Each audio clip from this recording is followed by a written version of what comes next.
Afternoon. We're really happy to have you join us for this Project Empower session. My name is Mark Buckman. I'm an assistant research professor at the University of Kansas. And my colleague David Royer and I will be presenting this session tonight. So you've got a dynamic duo in store. I'm going to go ahead and get my screen shared. Let's see here. There we go. I will apologize at the forefront. It's going to be a little bit strange because I'm looking off screen at the monitor that's actually presenting the presentation. So I'm not staring off into the middle distance. I'm just I'm looking at what you guys are looking at on your screens. So as you likely know already, the content for tonight is going to be about low intensity strategies to maximize engagement and limit disruption in the classroom. And so, of course, you all are interested in learning more about your school's Ci3T implementation process. We'll go a little bit more in detail about what Ci3T is as a framework here in just a moment, but just kind of right up front, we want to kind of frame our content for tonight inside the Ci3T model. As you're looking at the different resources and topics that we'll be chatting about today, just keep in mind that we are active on social media. And so if you like some ideas that you see here today or want to engage with us, you're always welcome to reach out to us on Ci3T. I think our preferred platform right now is Instagram. Eric, you can vigorously nod your head if you agree with that. Yeah, we Instagram on both, but we're more active on Instagram. Yes, exactly. So if you want to find us there, you can always go to @Ci3T model and you can track us down there. And then just to kind of remind you of what's available to you this year.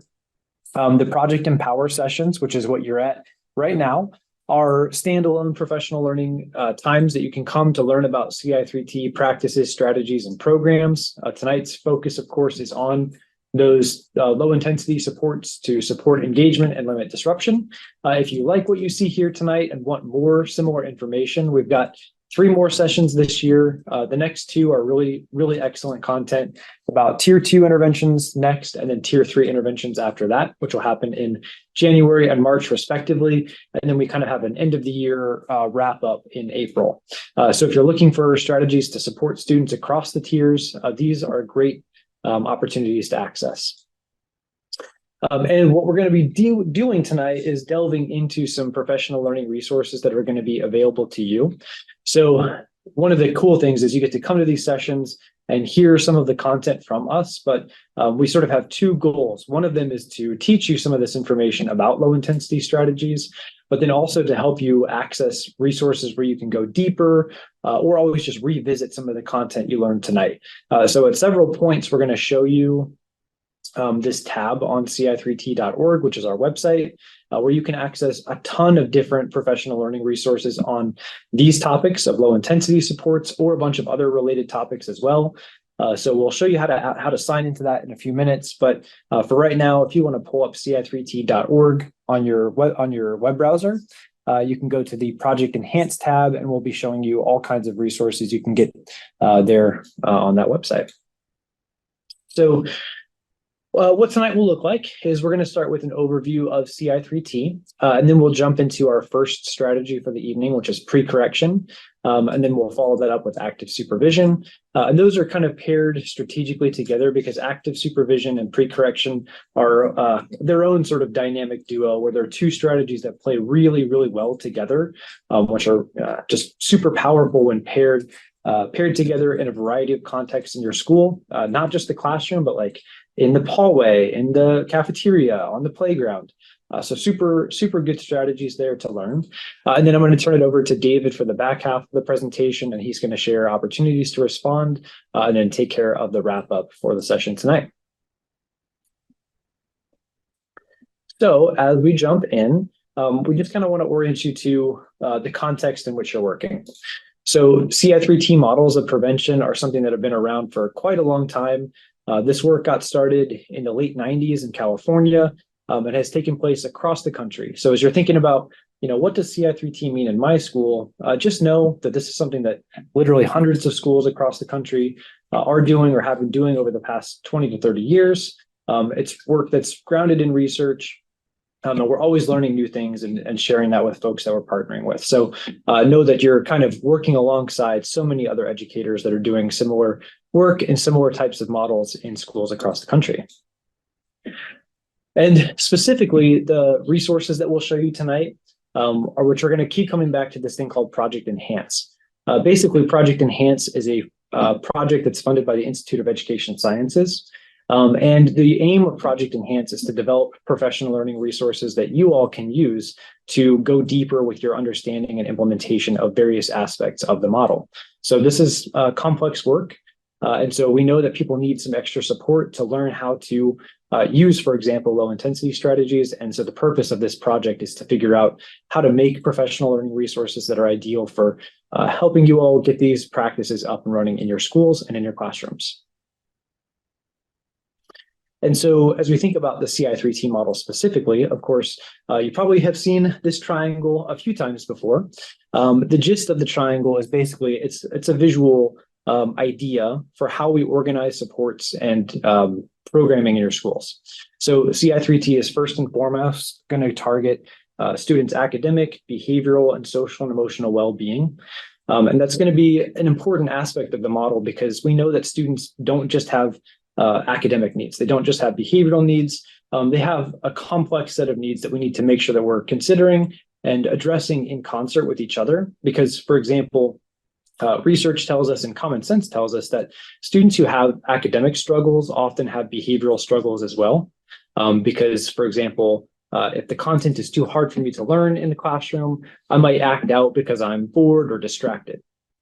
That can go the other way as well. Students who have behavioral concerns oftentimes have academic concerns because if I'm engaging in challenging behavior, I'm kind of taking up some of those learning opportunities as well. And then as we think about social and emotional well-being, students who have better social skills, we often call those academic enablers because they do things like cooperating with peers in a more robust fashion. They form better relationships with both peers and adults, and those things help students to learn better at school. And so by addressing all three of these domains in an integrated fashion, we kind of set ourselves up for success to make sure we're meeting all of students' needs. And then the three-tiered aspect of Ci3T is we want to make sure that we have a plan that's going to sort of serve as our jumping off point for providing those supports to all students. And so tier one is the supports that we're going to provide to all students in the school. And as we think about low intensity supports tonight, we can keep in mind that low intensity supports really are first and foremost tier one supports. They're applicable for all students. We're also going to have a plan for supporting students who may have a little bit of extra need at tier two and students who have the most intensive needs at tier three as well.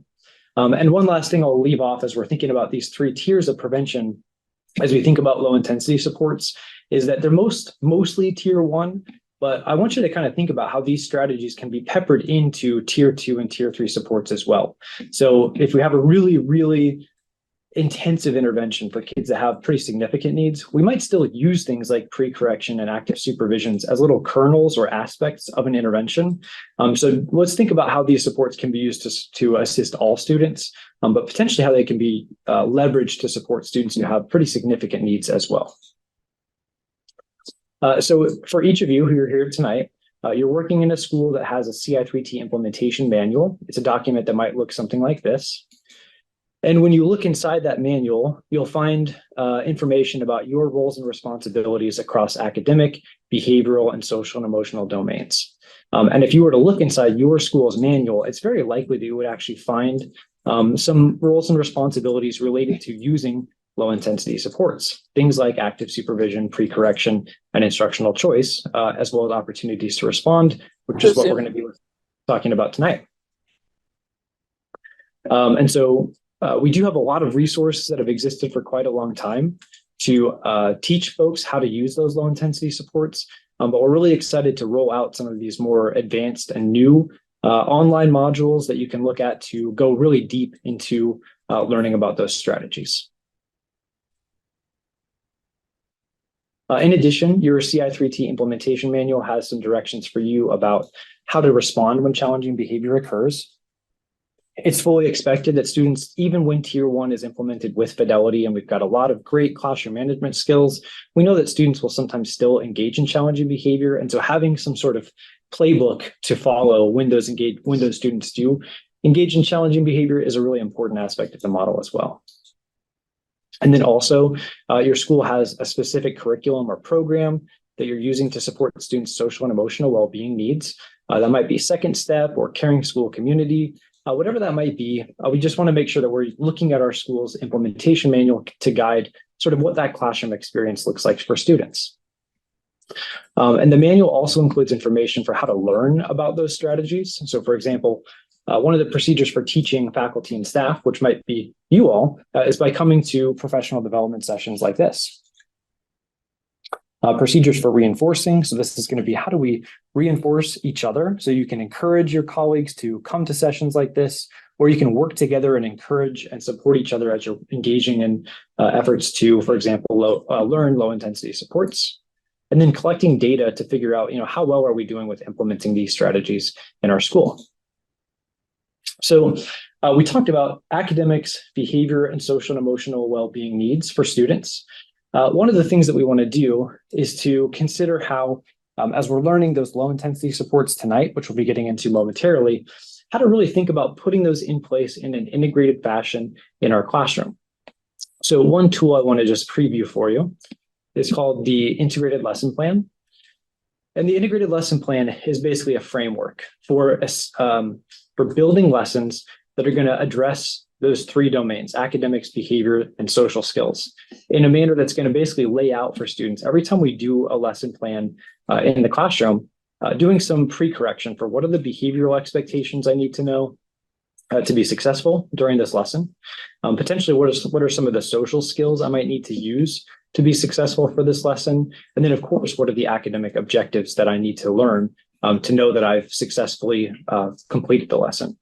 And so this integrated lesson plan isn't something that you would necessarily have to sit down and write out for every lesson that you teach, but what it is a framework for thinking about being planful, about aligning your instruction to those academic, social, and behavioral domains, but then also like where in a lesson might I pepper in active supervision, pre-correction, opportunities to respond, and other low intensity supports, so that I can always be sure that I have a plan for how to use those strategies during instruction to help students maximize engagement.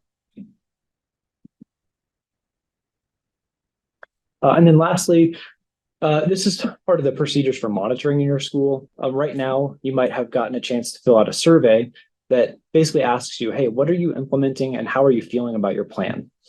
This very much has to do with the low intensity supports we're going to talk about tonight, because some of the questions that are asked of people in those surveys are, how often are you implementing those strategies? And how are you feeling about their impact on how students are responding? And so we want you to think about some of the data that you'll have a chance to participate in collecting at your school, and then hopefully have a chance to review a few months from now. So you can kind of think about, hey, like, how are these practices that I'm learning impacting my classroom? And how well do I feel like I'm able to implement them? And it's really not about a judgment like, hey, you did it, good job, or hey, you're not doing it, you need to improve. It's really what it is an opportunity to reflect on how comfortable do I feel doing this right now? And if I need support or assistance in implementing those low intensity strategies or other tier 1 parts of my roles and responsibilities, how can I get more support for doing that? And so really, this is a feedback mechanism that's going to go to your leadership team to help them guide some of the decisions that they're making about professional development and other resources that you might need. So definitely want to encourage you to think about how you can provide your leadership team with really good information to guide what they're doing in terms of leadership at your school. And as I mentioned, some of the low intensity supports that we'll talk about tonight could fulfill a tier 2 function. So for example, increasing the amount of active supervision or pre-correction for some students might be part of or a single standalone tier 2 intervention.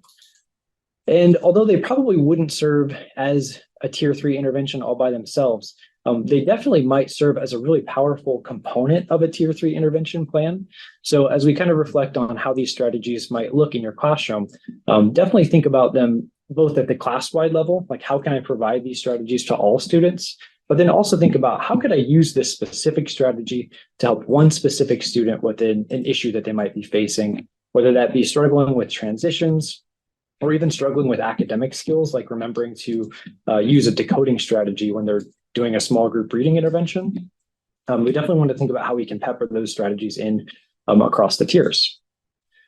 And as we're thinking about developing sort of a concept of what all those low intensity strategies are, we're kind of making like a mental library of these intervention strategies so that you can employ them in your classroom when it comes time to use them or when you find that you might need them.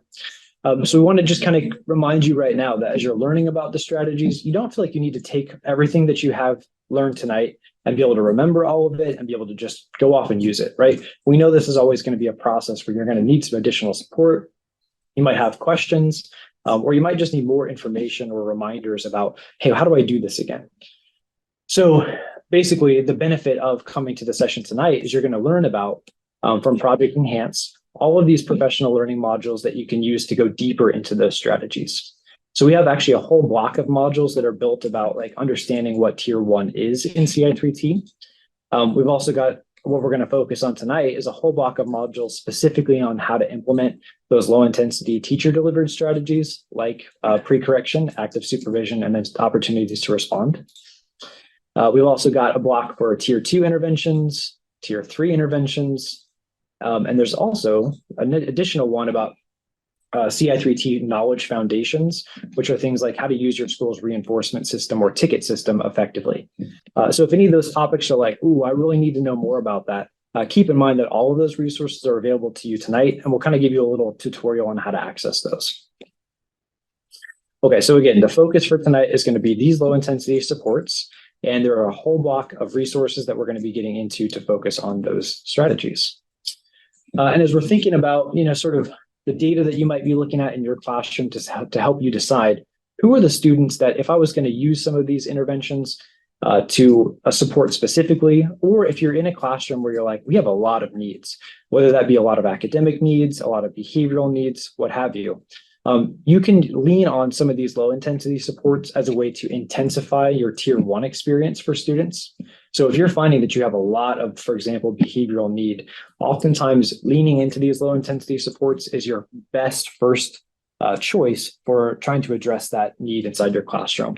So if you're looking at your class-wide data and it looks like this, where there's kind of a lot of red, especially for those behavioral components, definitely want to be leaning into these strategies tonight.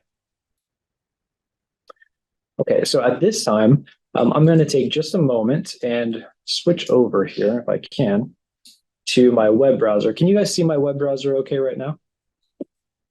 Perfect. Okay, so what I want you to do, if you can, is to make sure you're at ci3t.org/enhance. My colleague Eric, I think, has put the password into the chat. So once you're on ci3t.org/enhance and you've gotten past that password screen, you're going to want to scroll down just a little bit. If you have been here before and you already know how to access the modules, then you should be all good to go. But if you have never before accessed one of the Enhancing Ci3T modules, you may need to click this register here link where it'll take you through and just show you a quick informational letter, and you have to type your email address a few times. The reason you have to do that is to get access to the modules. You have to sign in by typing your email address in. And basically this link right here will make sure that your email is on the list of people who can access the modules. And then once you've had a chance to do that, you're going to want to find this block of modules right here, which are our low intensity support modules. So I'll give everyone just a moment to find that on the website. And if you need any help, please feel free to use the chat to ask one of my colleagues to help you get signed in there. All right, so let's get started with our first module, which is pre-correction. So if you're looking on that website for the module for pre-correction, you can find this teacher in the nice green shirt here. That's going to be our visual anchor to help you locate that module. You don't need to do anything with it right now, but I will show you a few materials from that module. And if you'd like to follow along with me, you're certainly welcome to click that module and type your email address in now so that when it's time for me to show you where to find materials, you'll be able to follow along. So what is pre-correction? To answer that question, I'm going to use this infographic that comes straight from the module for pre-correction. And basically, pre-correction is a behavioral strategy that is preventative. And it's used to identify context in which problem behavior is likely to occur. And it's using prompts, supports, and reinforcement to help students engage in appropriate behavior. So basically, inside that definition, what pre-correction is all about is giving reminders to students about what they should do before a problem happens instead of waiting for a challenge to occur. It is incredibly simple. It's a very, very simple shift in our behavior as teachers to just be more proactive about reminding students about expectations. But it's something that's very easy to forget to do because we have so many things on our plate. We've got a lot of management that needs to happen throughout the school day.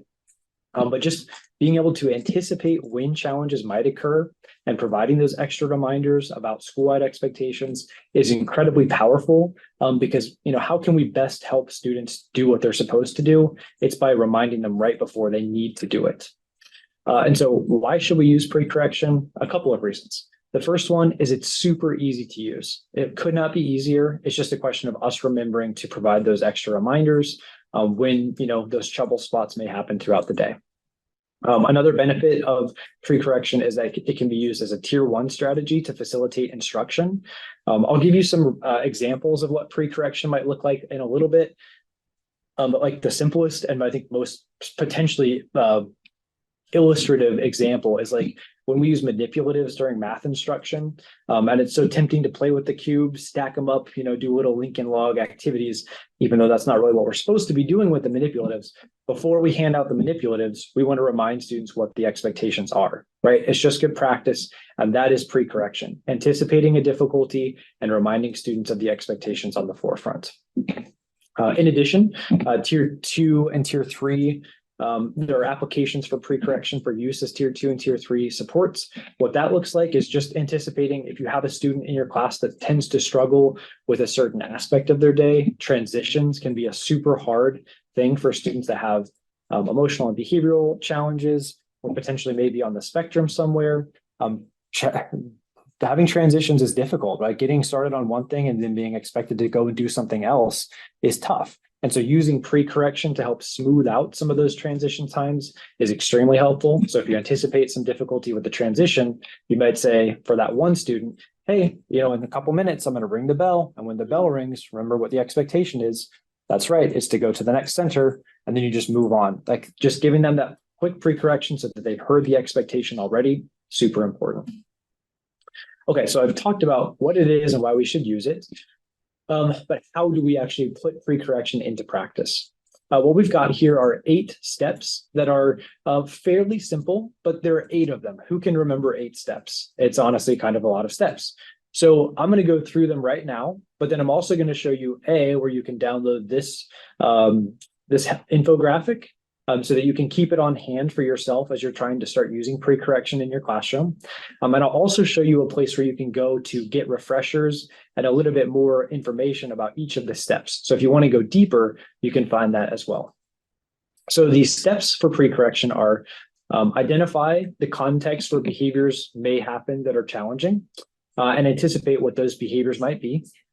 Step 2 is to determine the expected behaviors. And the good news for you, you're in a school that's implementing Ci3T, so you already have school-wide expectations that show up in your expectation matrix and in your class-wide expectations.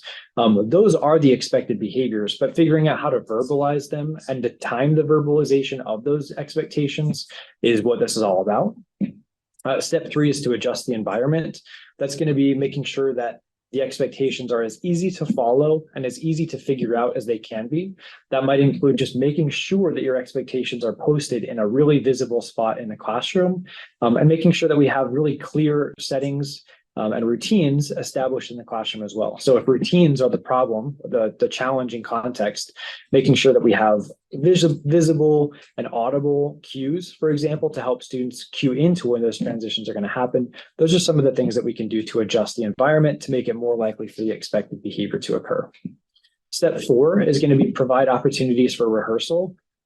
This is such a key part of the process, but it's often overlooked. Is basically like gamifying you following classroom expectations. So like make opportunities for students to practice those expectations when it's easy for them to do so.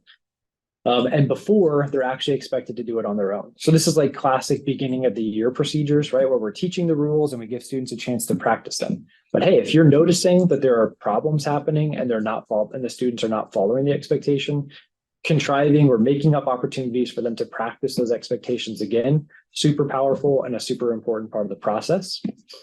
Step 5 is going to be provide strong reinforcement for students engaging in expected behaviors. What is reinforcement? What is strong reinforcement? Strong reinforcement is one of two things. It is most certainly providing behavior-specific praise to students who are meeting those expectations. Behavior-specific praise is just identifying what the student did that was following expectation and verbalizing that reinforcing statement to the student. The thing number 2 could be providing one of those universal reinforcers or tickets to a student for meeting expectations. You wouldn't always need to use the ticket, but that is one way to sort of boost the strength of the reinforcement. Step 6 is to develop a prompting plan to remind students about the expected behavior. This is basically a way for you to help remember to actually use that verbal reminder when it's needed. So, if you're about to make the transition, just some plan to help you remember to actually remind students of the expected behavior. Step number 7 is to develop a monitoring plan to determine the effectiveness of the pre-correction plan. Basically, anything that we do, we want to try to be data informed as much as possible. That one sounds a little heavy duty and maybe hard to do, but I promise you it's not that difficult if you use some of the available resources that I'll feature in just a few moments. Really quick and easy little checklists that you can fill out to make sure that you are implementing pre-correction as desired, and a way for you to collect data on whether students are responding to that strategy. And the last one is offering students an opportunity to give feedback on pre-correction. So with anything that we're going to do to support students, it's a really good idea to get their input on whether they like it or not, or whether they think it's going to be helpful to them.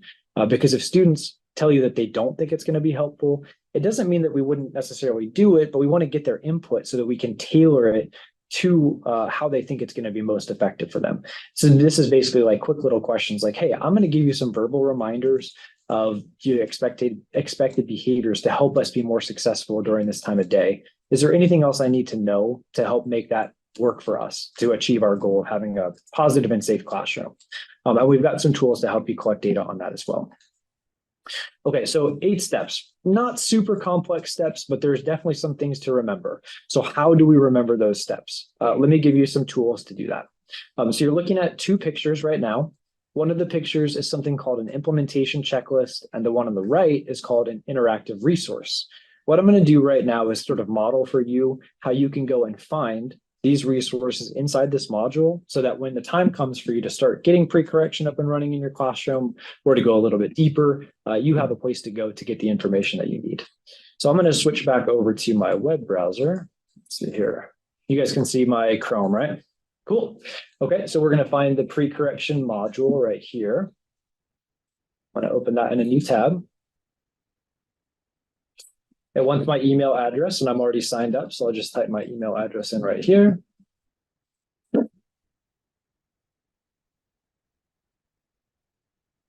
And we'll continue to the module. When I'm in, the first thing that you're looking at is called an interactive ebook. This is like the hub for all the materials that you can find about pre-correction. And you can just start from the top and read through this if you wanted to do the full module. But if you were looking for something specific, you could go to the overview and you could scroll down. And what you find here is called the table of contents for the module. And it basically contains everything that you might need or want from this module to pull out, download, and use as you like. So for example, if I want to find that infographic that we looked at earlier for the steps, I'm going to scroll down to the infographic for pre-correction overview. If I click on the page, it'll take me to the page of the ebook where that material exists. And that might be useful to me, but I can also just click on this link and it'll download the entire infographic to my computer so that I can pull it up whenever I might need it. So that's good to know. But specifically, what we want to know now is, where do I go to find more information about the steps for pre-correction? So I mentioned that there was something called an interactive resource. You can find that interactive resource right here in the table of contents. In just a moment, I will click this link and I'll show you what this is and how you can use it. I'll also preface this by saying, if you're more of just a reader as a learner, so if your preferred method to get information is reading, you can find all the information that I'm going to show you inside this ebook. If you were to scroll right down here to the step-by-step process for implementing pre-correction, all 8 of those steps have their own page dedicated to it that goes plenty into detail on how to implement it. But for right now, I'm going to show you this interactive resource, which is right here. And basically what this is a multimedia experience that's going to walk you through all information about pre-correction. It's got voiceovers. It's got voiceovers that basically walk you through the entire step-by-step process for implementing pre-correction. So there are words and there's voiceover, and I think that's kind of a nice way for you to choose your own way to learn this information. So as I went through those steps, don't feel like you need to remember all of those. And if you want to go into more detail on one of them, all of that information is sitting right there for you in that interactive resource. Now let's get some ideas for some additional examples for what pre-correction might look like. So right now you're looking at an infographic that's contained inside this module, and it's got some good verbal examples that just show what pre-correction might sound like in the classroom. What I'm going to do real quick is I'm going to pop back to my web browser, if I can find it. There we go. And I'm going to go into the module to our table of contents, which is our overview.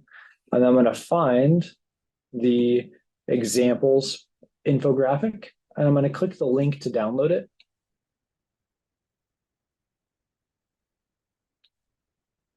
We'll just zoom in a little bit on each of these. So basically, it's giving examples for academic pre-corrections, behavioral pre-corrections, and social and emotional pre-corrections. So I mentioned earlier, manipulatives in the classroom are such a useful tool, such a useful learning tool. However, if the students aren't using the manipulatives the way that we hope that they will, they're less likely to get the content that we want them to get. So you could use a pre-correction that says, class, when you get your microscopes for the experiment, what's the first thing we need to do? You're listening for their response and then correcting if you need to correct about what those expectations might be. For more of just a straight behavioral example, you might be giving pre-corrections during a time of transition. So you could say, it's almost time to walk down to PE. Who can remind us one way we show respect in the hallway? And these are phrased as questions to let students have an opportunity for active responding. If you're not getting responses from students, or if they're providing slightly imprecise examples of the expectations, you might just give some verbal feedback to really be sure they're getting exactly what they need about those expected behaviors. And then for a social and emotional reminder, you might be doing something like an integrated lesson plan where you're integrating social and emotional content into an academic lesson.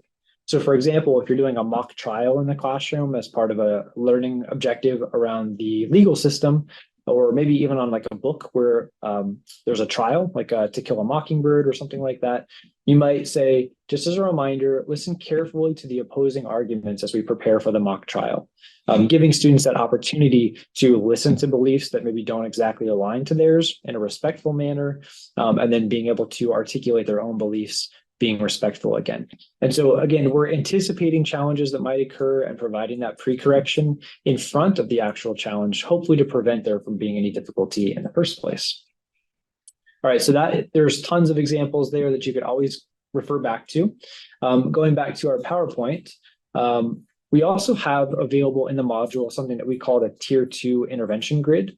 If you were to look for a collection of all the Tier 2 or Tier 3 interventions that are available in your school, you might look for at the end of your manual a whole list of those interventions called the Tier 2 intervention grid.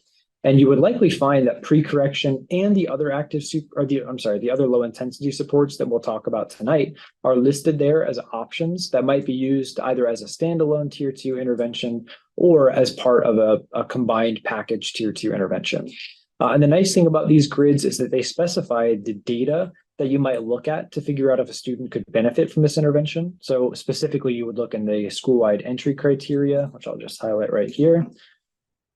This column lists students who are at moderate risk for externalizing behaviors on the SRSS-IE, as well as students that have one or more discipline referrals or office discipline referrals. So this gives us a sense for what kinds of students might really benefit from those pre-corrections.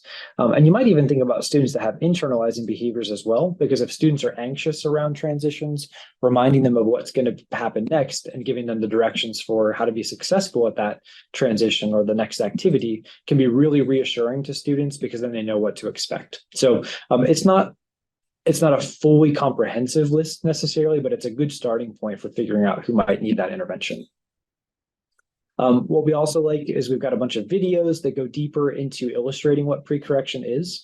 And then providing some considerations for how to implement the strategy. We're not going to show those videos to you right now, but they're certainly available to you to look at if you're going to do a deep dive on pre-correction. But what I do want to show you before we move on to active supervision is we mentioned that one of the steps has to do with doing some data collection to figure out if this is an effective strategy. So I want to show you treatment integrity and social validity data collection checklists that are available to download inside the module, which sound a little bit scary at first, but when I show you, you'll see that they're very, very simple and they're basically already all set up for you anyways. So they're hopefully pretty easy to get up and running for you to do something in your class that would test whether this is going to help shift student performance. So I'm going to go back to the module for just one moment.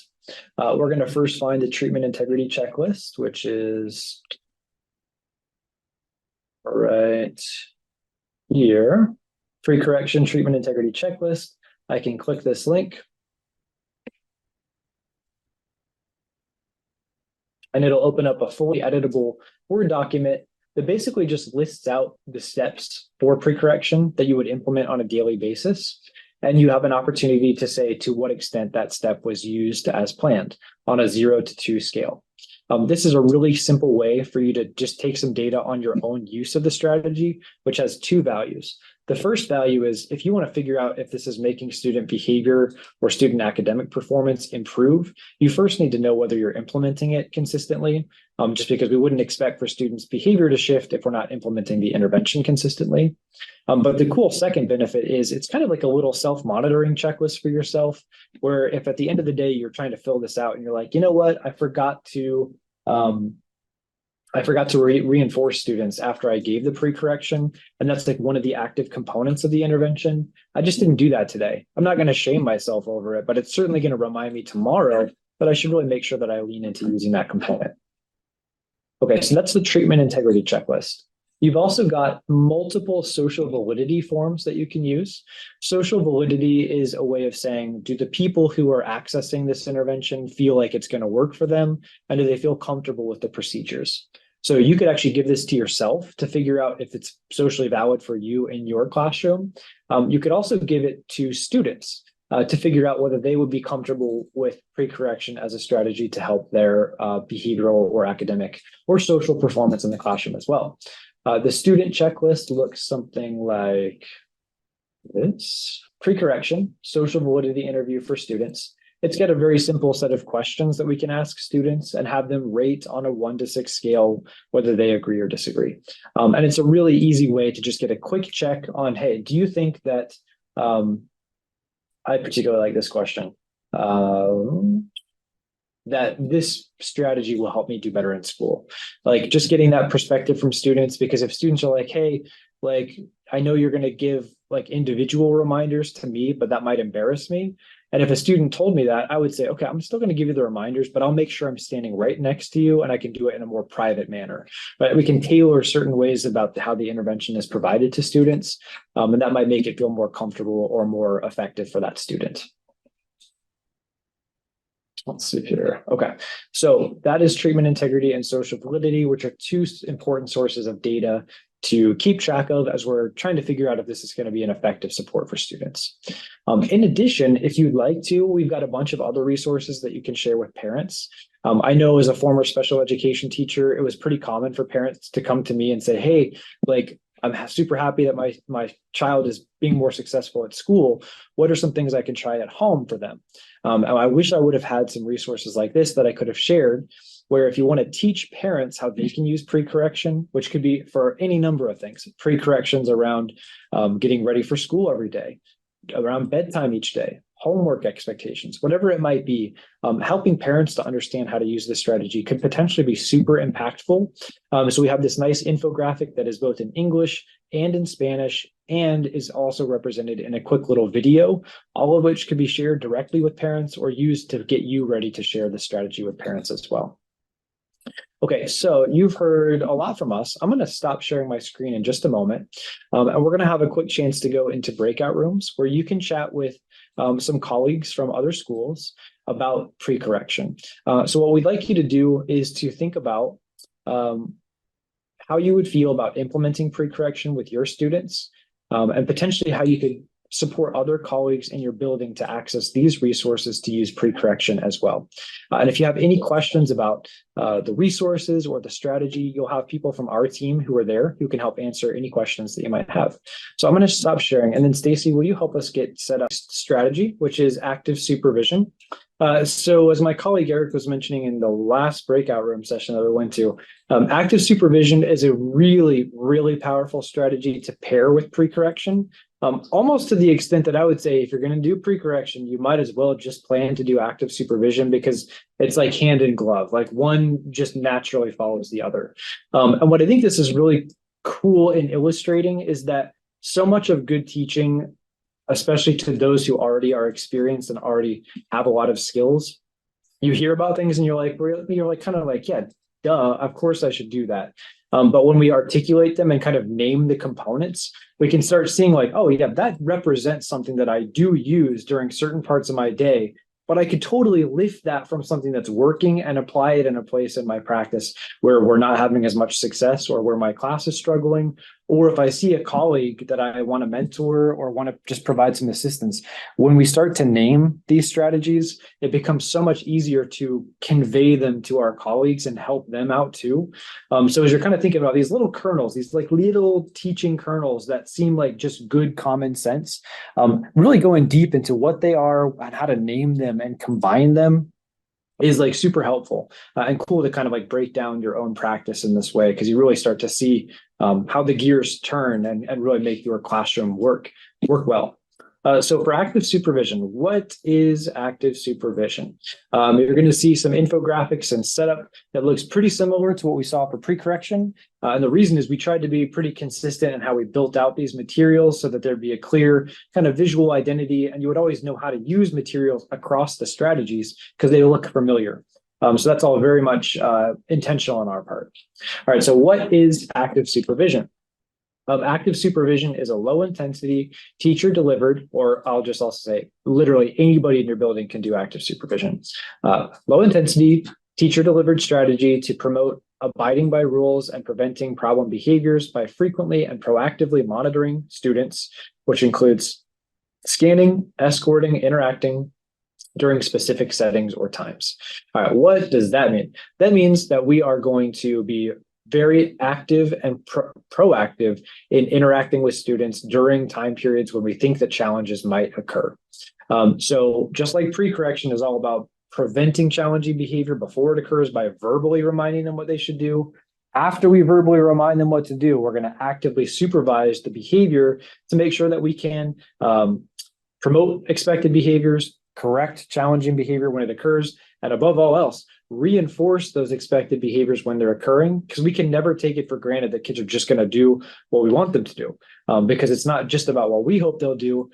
All of our students are self-determined, autonomous little people, and we want to help them make good decisions by making those good decisions feel good for them. And how do we accomplish that? We provide reinforcement when those behaviors occur. So why should I use active supervision? Active supervision is going to emphasize changing the classroom environment. That is like such a simple statement, but really impactful, because the reality is people are who they are and they make choices. They are free and independent people. We don't particularly want to change people. We want to help people change themselves. And the best thing that we can do, the thing that we have the most control over, is what the environment looks like in the classroom. So we want to jump on to what we have control over, which is creating a really positive, reinforcing environment. And so active supervision is one way we can do that. And what's cool is it's not about buying cool classroom seating. It's changing the way that we move our body in the classroom to help make routines and instruction more conducive to students being engaged and doing what they're supposed to be doing. Because believe it or not, especially at the elementary level, but this is totally true at the middle and high school level, especially when we position ourselves in this way, is that our presence as adults that are respectful, engaging, and above all else cool, because I know you guys are cool. Kids think we're cool. When we're cool, they want to be around us. They want our attention. And so we can use our presence near students to reinforce their behavior and help them be on task because they want us to be around them. So we're going to change the environment by using our body in the classroom to promote expected behaviors. And this can be for sure a tier 1 interaction or intervention, as well as it can be a component of tier 2 or tier 3 interventions. Because we know that some students are going to need a little bit more active supervision during specific parts of the day because their behavior has shown they really struggle to meet expectations during reading instruction, during transitions. Maybe it's in the cafeteria or on the playground, whatever it might be. We can use active supervision as one tool in our toolkit to help students meet those expectations. Okay, so how do we use it? It's super versatile, and so these steps have some flexibility built into it, and it's particularly great for activities and transitions. The steps, again, include 8 steps. The first step is going to be to identify the activity or transition period that would benefit most from active supervision. That's just going to be basically saying, hey, where are challenges occurring? When do students need a little bit of extra supervision? Second, we're going to ensure that the routine for that activity is familiar and understood by students. If not, routines and expectations must be established. This is good common sense, right? We can't expect students to do what they're supposed to do if we don't teach them what they're supposed to do. So if we are not convinced that the routine is really well taught, we should first focus on teaching. The third step is going to be to provide a cue or prompt to begin the activity. This is exactly the same thing as with pre-correction. We want to make sure that the routines are really well defined, and that often can be accomplished by using visual or auditory cues to begin a transition. And we can actually use pre-correction as part of the cue that's going to begin the activity. The pre-correction comes right before the cue that starts the activity. Next, as the activity unfolds, we're going to scan and monitor the area. We're using our head on a swivel, right? We're going to use our eyes to monitor, and we're going to be moving throughout the classroom. It is really easy to get locked into a single place in the classroom because your desk and materials might be in one location, because you're tired, because of course you're tired, because you have a bunch of little humans that rely on you to learn all day. But us moving around the classroom is going to be a really great way to make our presence felt, to reinforce students for meeting expectations, and frankly, to give students a chance to be just near us and to benefit from our proximity. Next, we're going to signal our awareness of students' actions through proximity, prompts, and nonverbal communication. I love nonverbal communication because all of us are really prolific nonverbal communicators. And harnessing the power of what that might look like is really important. Oftentimes, a smile is like one of the most reinforcing things that anybody can experience, because everybody needs more positivity in their lives. And having that little positive interaction, doesn't even have to be verbal, is extremely reinforcing. Smiling at a student doing the right thing, giving them a little nod, a little tip of the cap, whatever it might be, is incredibly powerful. Of course, we can also use behavior-specific praise, and no, not everything needs to be straight up positive. If students are struggling to meet expectations, you should absolutely provide behavioral corrections. You can point out the behavior that the student is engaging in that's not ideal. We're not going to belabor the point. We're not going to lecture them. We're not going to, go on a tangent about it. We're just going to say, it looks like you're not getting started on your work yet. Remember, the expectation is to do this. Right? We're going to identify the challenging behavior, and we're going to identify the expected behavior, and then we're going to move on. We're going to manage infractions. So this is step 6. Manage infractions and off-task behavior efficiently, privately, and in a business-like way with opportunities for positive interactions. This just means it's all going to be quick and brief. We're moving through the classroom, and because we want to keep moving, we're not going to let any one student who's not meeting expectations stop us from continuing to move throughout the classroom. We're certainly going to provide that correction, but then we're going to find somebody else who's doing the right thing and acknowledge them, and go to the next kid and find somebody who's doing the right thing and acknowledge them. And even while you're providing instruction, all of this can be taking place because a lot of this is happening through nonverbal communication. Okay, and then let's see, and with opportunities for positive interactions. That means for step 6, even kids who aren't meeting expectations, if you can pop back to an area in the classroom where students were struggling and provide behavior-specific praise when they're doing the right thing, that's super powerful too, because you're sending the message that you'll get corrected if you're struggling to do the right thing, but you're not going to get a ton of my attention, but you totally can get more of my attention if you get back on task and start doing the right thing. Okay, step 7 is at appropriate intervals and at the end of an activity or transition, reinforce students' good behavior with positive comments and gestures. That can be happening throughout, but it can also be kind of a summative thing that happens at the end. Just like with pre-correction, you might use, or you certainly will use behavior-specific praise, and you might also use those universal reinforcers or tickets paired incrementally, intermittently for students. Doesn't have to be all the time, but it might be something that you do here at that step. And then lastly, providing students with an opportunity to give feedback. This is the last final step, or sorry, the same last step as with pre-correction. We're going to ask for students like, hey, does me moving around the classroom and being close to you all, is that helpful? And that's going to get us some clues about how we can tinker with our active supervision to make it most effective for students. All right, so within those 8 steps, you have inside the module for active supervision exactly the same setup to help you go deeper on those steps. You are welcome to look at the ebook to get a detailed explanation of those steps. You can also look at that interactive resource that has the voiceovers. So whatever your preferred learning format is, you're welcome to access that information there when you want to come back to it. If you're taking some of the lessons that we're talking about here today and you're saying, you know what, I feel like our staff would benefit from knowing more about these strategies, being able to name the strategies, because a lot of them are doing it anyways, but they wouldn't necessarily be able to tell you that they're doing active supervision. Or they're doing active supervision, but they're maybe missing a key component of it, like providing those behavioral corrections and reinforcements. You might choose to use this PowerPoint, which is also embedded in the module. It's called the Tiered Library Strategy PowerPoint. Let me see if I can pull this up while I'm talking. Here we go. You all can see my web browser, right? Cool. Okay, so we're going to go back to the website. We're going to find active supervision. We're going to open that up. I'm going to type my email address in here. There we go. Okay, we go to the overview. Here's our table of contents. And we're going to scroll down to find that PowerPoint file, the tiered library strategy. If you were so inclined, if you, as the brilliant educator who's here on a Tuesday night to learn more about active supervision, were so inclined to be like, hey, I want to really help my colleagues get this up and running in their classrooms too, you could take this PowerPoint, download it, and see if you can find a time in a faculty meeting to do just a quick 10-minute overview or refresher on active supervision. And this would give you a slide deck, so you're not up at 10 o'clock at night trying to make something to show people the module. It's just right here for you. So that is definitely a tool in your toolkit if you'd like to use it to share this information with your colleagues. Okay, so did I get back to the PowerPoint? I did.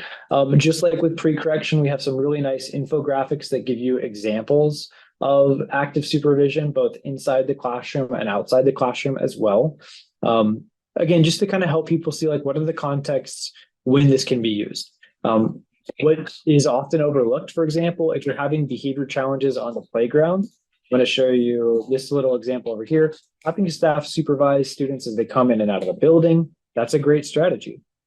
There's a really cool article by some researchers from the University of Kansas, I believe, that actually did an active supervision intervention on the playground where they divided the playground up into quadrants. They assigned somebody to each quadrant, and then they did sort of rounds inside their quadrant to interact with students, reinforce them for following the rules, and provide corrections if they were struggling to meet the rule. It was super effective at reducing playground-based infractions. The exact same logic can be applied to the playground or any other non-instructional areas. And again, this is why this is super cool as a strategy, is that we're not just thinking about classroom behavior, we're thinking about across the school environment.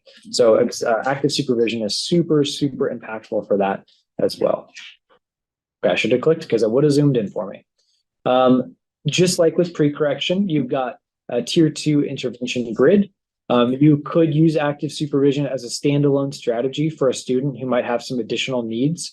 For example, in behavior, students who have externalizing behaviors may benefit from having a little bit of active supervision. That said, you might choose active supervision and pre-correction or any combination of low intensity strategies that you think might help a student and put together a plan for like, when are we going to use these strategies and what might that look like? So you certainly can use it as a standalone or part of a more comprehensive intervention plan. And then in addition, of course, just like with pre-correction, we've got resources that can be shared with parents. So it's so helpful to, again, communicate some strategies that parents can use that connect to the strategies that are being used at school, because parents oftentimes need some help with their children. And if we can use the same kinds of approaches that are working at school as working at school, and we can transport them to home, it stands to benefit everybody.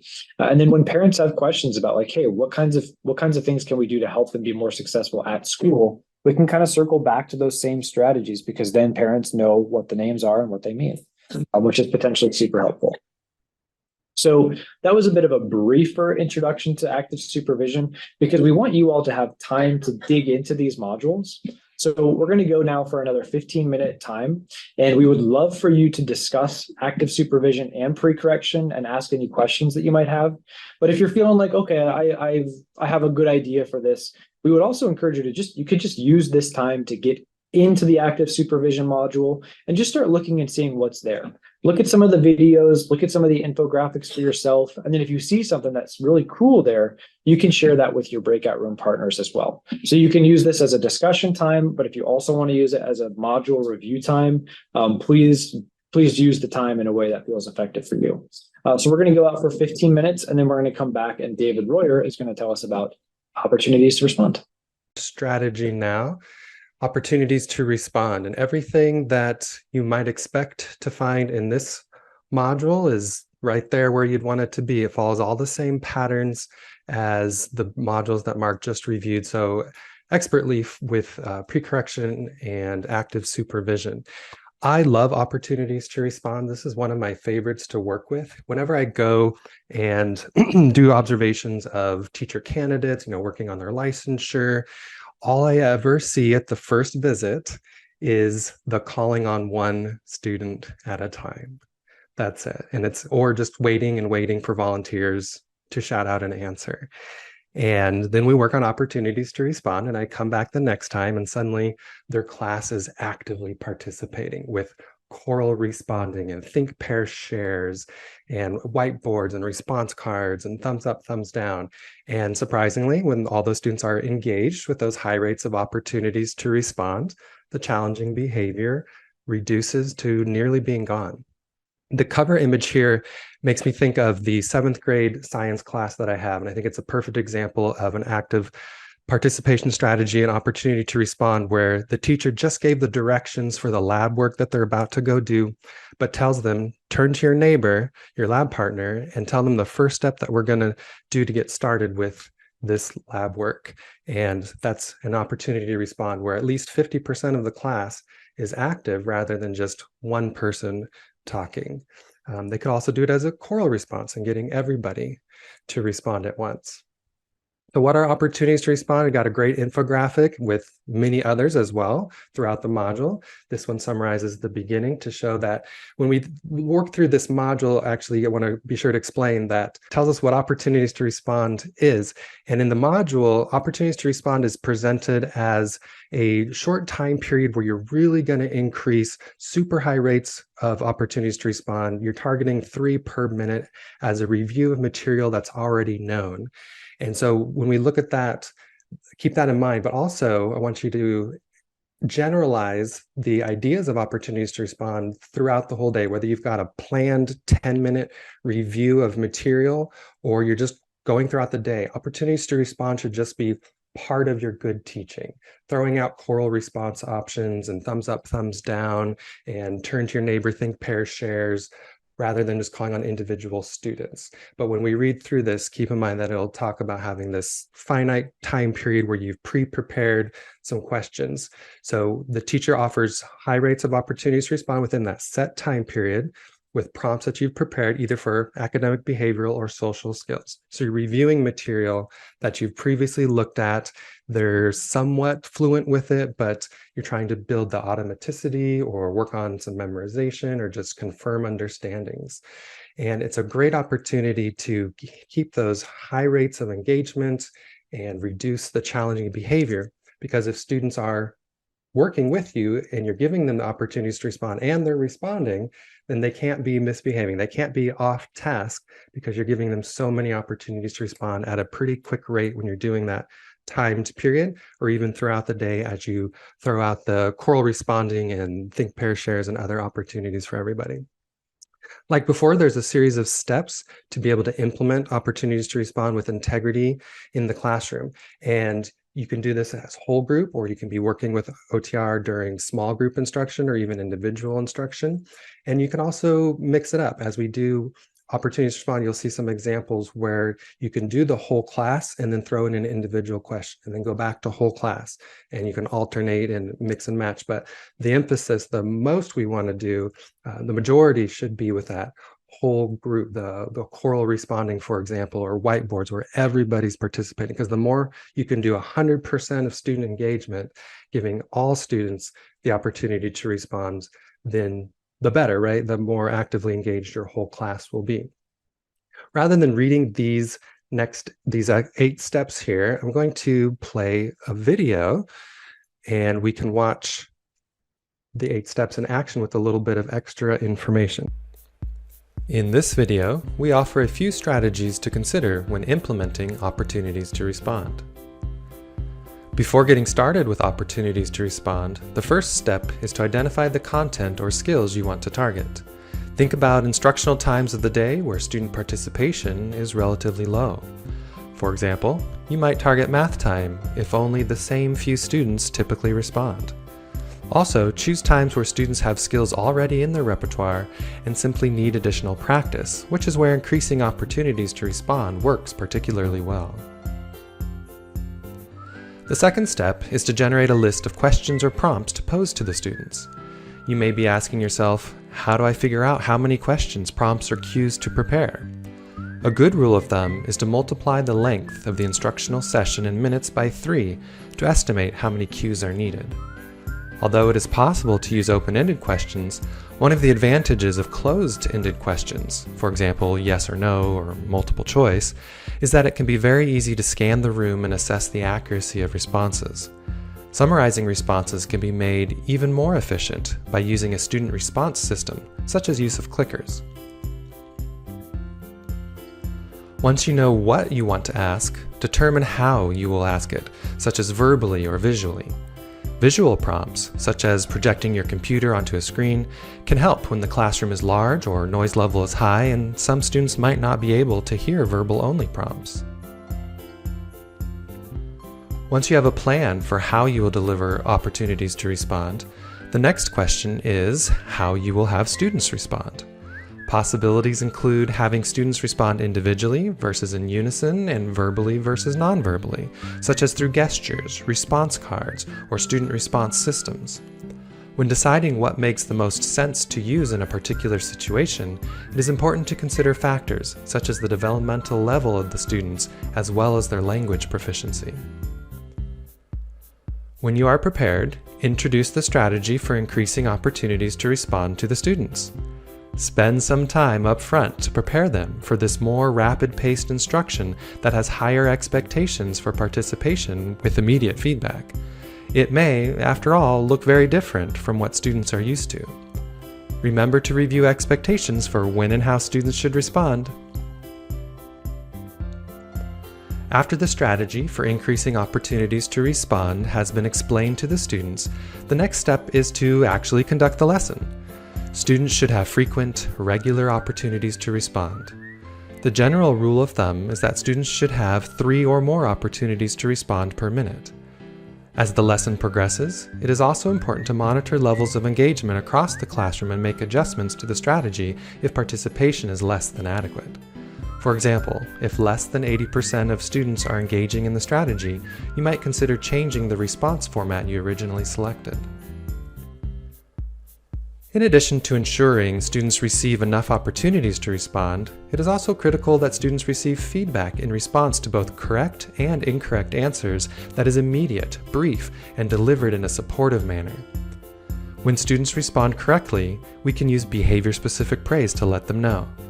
For example, a teacher might say, "That's correct, the capital of New York is Albany." In contrast, when students respond incorrectly, we should let them know this, but also provide encouragement to keep the student motivated. For example, saying something like, "No, that's not correct, the capital of New York is Albany, not New York City. Let's try another one." After you have had a chance to use a particular strategy for increasing opportunities to respond a few times, it can be helpful to solicit feedback from students regarding what they thought of the strategy. Then you can use their feedback to make improvements to make the strategy more acceptable. For example, if students didn't like shouting out answers in unison because they felt they weren't heard, you could shift to nonverbal responding, such as holding up response cards. For more information, please visit ci3t.org. So there's the steps to the video, in the video, and it does take some time to prepare. If you're going to do that review session, you do need to think through and make sure you've got enough questions ready to go and think through the best way for students to respond. Can they just do thumbs up or thumbs down for true, false, yes, no? Or do you need to make response cards that are color-coded or with letter options for multiple choice on them? Or do they need whiteboards? And if they're going to use whiteboards, maybe you need to pre-correct for how to use whiteboards appropriately, all those sorts of things, with lots of behavior-specific praise for appropriate responding and use of materials.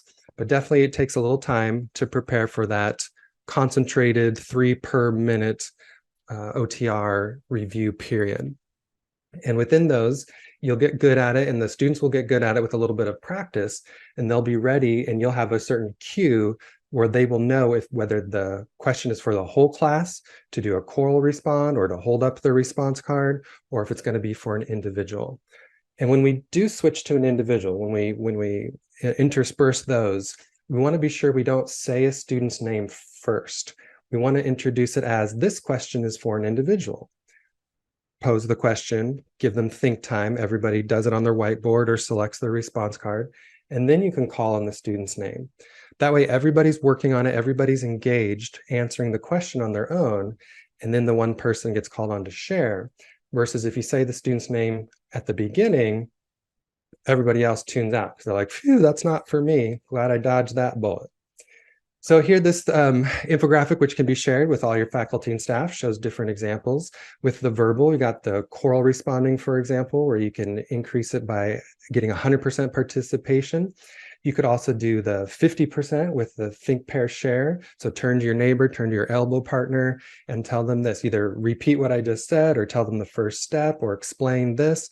And that usually works really well. Students jump right into answering those questions, telling their neighbor, and then switching if you have time. And giving them a time limit can be helpful too, if it's not part of your quick review session. If this is just your general teaching practices, you say, okay, take 30 seconds and turn to your neighbor and tell them the first step, something like that. And on the right side, we've got our nonverbal. So definitely thumbs up and thumbs down are easy and ready to go. One thing we want to avoid, though, is saying things like, any questions? That's a very passive check for understanding. So instead, you can say, turn to your neighbor and tell them the first step to begin, or summarize what it is we're about to do. And then at least half the class is engaged in that, and then they can exchange. But thumbs up, down are good for true, false, yes, no, response cards and whiteboards. And then there's electronic systems available too, if you have those available in your classroom, where you can log your answer electronically on a clicker, or if you're in middle school or high school and they're using cell phones, they can click there too using an app. So lots of good options there. We always, of course, have the tier 2, tier 3 intervention grids available, where the intervention is described and the data entry that you might use, but adjust to meet your school's needs for who would benefit from the strategy. How to progress monitor is always important too. If we're trying to increase the students' opportunities to respond, it's usually because they're getting off task or having some challenging behavior. So if we monitor their academic engage time, the percentage of on task, that should let us know if our strategy is being successful. You could even use the direct behavior rating, DBR. There's a whole module on that as a way to monitor progress. And then treatment integrity, social validity is always part of our interventions. We have to know if it's being implemented as designed, and give people the opportunity to tell us what they think about it before and after, make adjustments, make sure it's working for them and they're not embarrassed by it to where they wouldn't do it. And then exit criteria is very important too. How do we know when our students are being successful? And this would be for your targeted tier 2, of course, where you might stop it as an intervention for a particular student. Whereas at tier 1, you should have high rates of opportunities to respond all day, every day, as much as possible. We want to definitely keep our students engaged by varying that. The module includes all the resources you would need: treatment integrity checklist, social validity checklists, both for student and teacher. And the teacher version can be used for all adults who are involved with what you're doing, whether they're paraeducators or sometimes we get parent input as well. That can be really helpful if we can get to there. And there's a lot more in the module. So we want to give you some time now, again, in a breakout room to go explore a little bit and discuss. There's other videos, there's other infographics, there's other resources. For engaging in those breakout rooms. I know our group was very active in chatting and discussing and sharing tips and ideas and ways that they've used opportunities to respond successfully and creatively, and teaching the model for how to do it and opportunities so that everybody gets good at it and knows how to take turns and not dominate a conversation and the participation and everything. So a lot of good sharing there. Thank you all. I want to share a few additional resources that are out there and just let you know that we covered 3 strategies tonight, and there's 7 in our group of low intensity strategies, and that you see in the integrated lesson plan. And the integrated lesson plan, by the way, you can get the template and examples in module 7.2. Which module, everybody? 7.2. There's an opportunity to respond for you all. Coral responding. Module 7.2 has the integrated lesson plan, so you can find it there. And look at all the different places where you can incorporate all these low intensity strategies. And not that you would have all 7 in one lesson plan, but a lot of them do go together, like pre-correction, active supervision, opportunities to respond, and behavior specific praise. Those 4 right there are amazing. You can even throw an instructional choice before you get into the active supervision and opportunities to respond. And then you've got 5, and they blend seamlessly to where good teaching is just good teaching is good teaching. And these low intensity strategies are part of our all day, every day tier 1 strategies and teaching. And then we can target specific students or small groups with using them as a tier 2 or as a component to a tier 3 intervention. So you might be thinking, of those 7, what's one more that you'd like to go explore and go find it in our list of modules and take a look and look through all the resources, the videos, the infographics. Think about how you might share this with faculty and staff. You could just send one module to them and tell them to look at it, or you might pick out certain pieces that really stood out to you, were memorable, to get them hooked, and then they can explore on their own.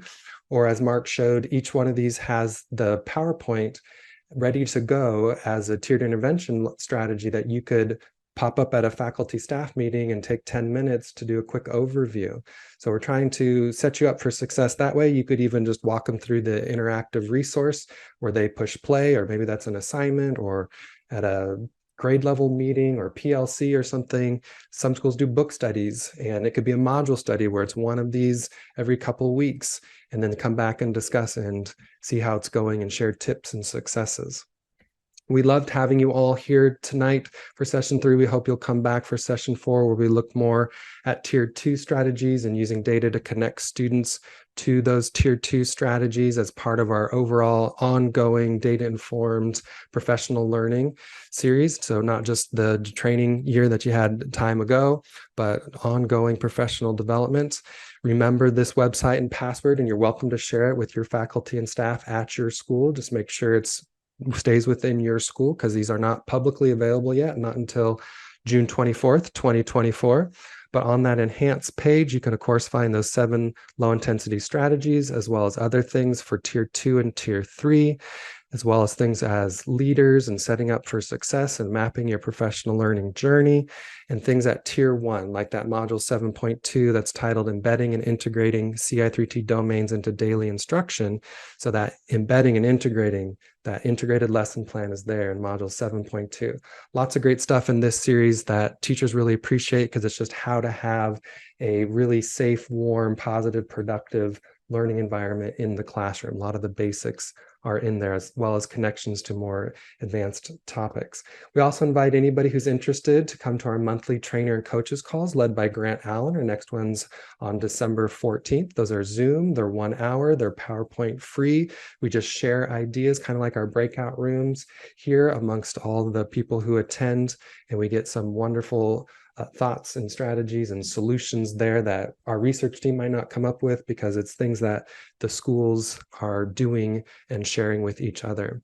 We look forward to having you come back to our next Empower Enhanced Session 4 in January. And remember that you can take all of these sessions and share them with your faculty and staff. If not your whole team can come, but all faculty and staff are welcome to come to these, or at least designate 2, and they don't have to be team members, to come and learn and take notes and then bring it back and share at your next faculty and staff meeting. But we encourage you to send full faculty and staff. They can all come and learn these strategies and all the other topics that we have going for you. So remember this website, the password, share it with your faculty and staff. We looked at 3 strategies today and where you can find more. And next time we'll overview that Tier 2 model, how to connect students, as well as looking at the behavior contracts and self-regulated strategy development for writing. So come back then. We thank you for your time. We'll stick around if anybody has any additional questions or comments or would like to share anything. Great pleasure having you here tonight, as well as our full team. So thank you all and have a wonderful evening.